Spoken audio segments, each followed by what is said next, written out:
บางครั้งตอนเดินทางบางครั้งตอนที่ฟ้าใกล้สว่างจางที่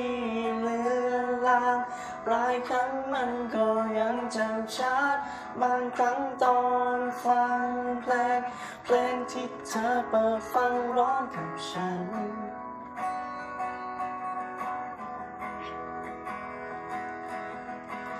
ตอนนี้เป็นยังไงนานเท่าไรก็ยังไม่ลืมกิน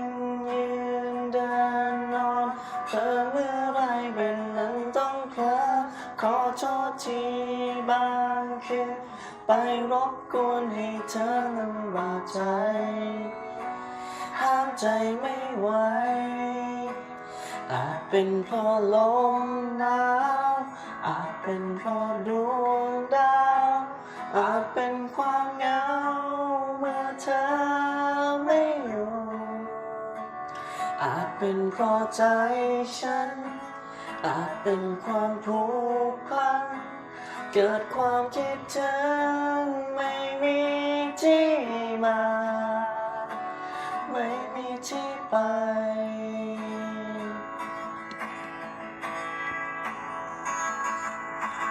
ตอนนี้เป็นยังไงนานเท่าไรที่ไม่ได้เจอกินยืนเดินนอนเผลอเมื่อไรเป็นนั้นต้องเผลอขอโทษทีบางคืน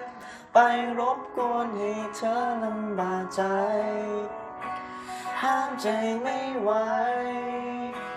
อาจเป็นเพราะลมหนาวอาจเป็นเพราะดวงดาวอาจเป็นความเหงาเมื่อเธอไม่อยู่อาจเป็นเพราะใจฉัน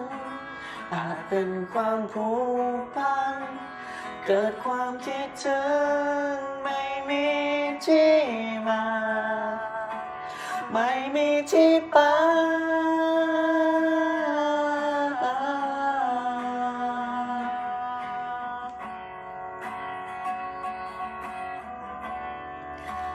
ไม่มีที่มา